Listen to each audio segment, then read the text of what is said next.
PV അൻവറിനെതിരെ ഇതാ ബേപ്പൂരിൽ flux ബോർഡുകൾ പ്രത്യക്ഷപ്പെട്ടിരിക്കുകയാണ്. ബേപ്പൂരിൻ്റെ മണ്ണിൽ അൻവർ വേണ്ട വേണ്ട എന്നാണ് ഫ്ലക്സ് ബോർഡുകൾ.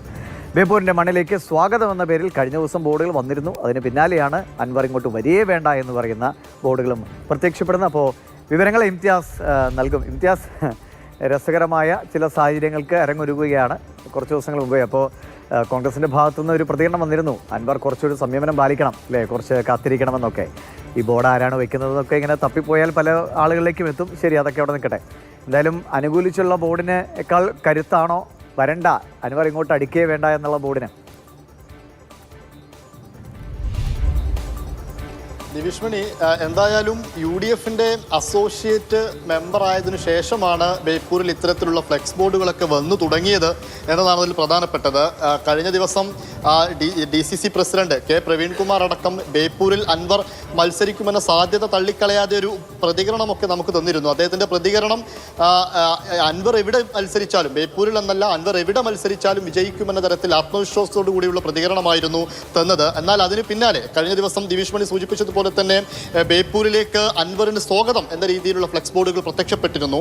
ആരാണ് അതിന് പിന്നിലെന്ന് ആർക്കും അറിയില്ല. എന്തായാലും അൻവർ അനുകൂലികളാണ് എന്നുള്ള കാര്യം അറിയാം. ഇന്ന് രാവിലെയാണ് എന്നാൽ ബേപ്പൂരിൽ അൻവർ വേണ്ടേ വേണ്ട എന്ന രൂപത്തിലുള്ള ഫ്ലെക്സ് ബോർഡുകളും ഇന്ന് രാവിലെ പ്രത്യക്ഷപ്പെട്ടത്. മറ്റു പേരുകളോ ഒന്നുമില്ലാത്ത ഈ വാചകങ്ങൾ മാത്രം എഴുതിയ ഫ്ലെക്സ് ബോർഡുകളാണ് എല്ലാം എന്നുള്ളതാണ് അതിൽ പ്രധാനപ്പെട്ട കാര്യം.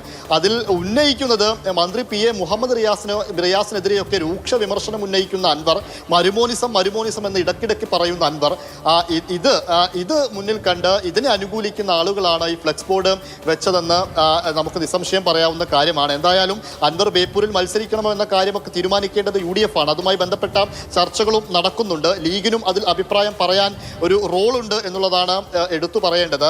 മറ്റൊന്ന്, അൻവറിന് സാധ്യത കൽപ്പിക്കുന്ന സ്ഥലം തവനൂരാണ്. തവനൂരിൽ അൻവർ മത്സരിക്കണമോ എന്ന കാര്യവും, തവനൂരിൽ അൻവർ മത്സരിക്കണമെന്ന ആവശ്യവുമായിട്ട് കുറേ ആളുകൾ അങ്ങനെയും രംഗത്ത് വരുന്നുണ്ട്. എന്തായാലും UDF ഇതിലൊരു തീരുമാനമെടുത്ത് അൻവറിന്റെ കാര്യത്തിൽ തീരുമാനമുണ്ടാക്കും. അത് ബേപ്പൂരിലാണെങ്കിൽ അത് മന്ത്രി മുഹമ്മദ് റിയാസിനെതിരെയുള്ള ഒരു പോരാട്ടമായി കാണും എന്നുള്ളത് കൂടിയാണ്. ആ തരത്തിലായിരിക്കും പ്രചാരണം. അതല്ലെങ്കിൽ കോഴിക്കോട്ടേക്ക് വരുമ്പോൾ തന്നെ ഒരു ക്ലാസ്, അത് നമ്മളെ ഏവരും ഉറ്റുനോക്കുന്ന ഒരു സ്ഥലം കൂടെ, നിയമസഭാ മണ്ഡലം കൂടെ ഒരു പക്ഷേ ബേപ്പൂരായി മാറും അൻവർ വരികയാണെങ്കിൽ എന്നുള്ളതാണ്.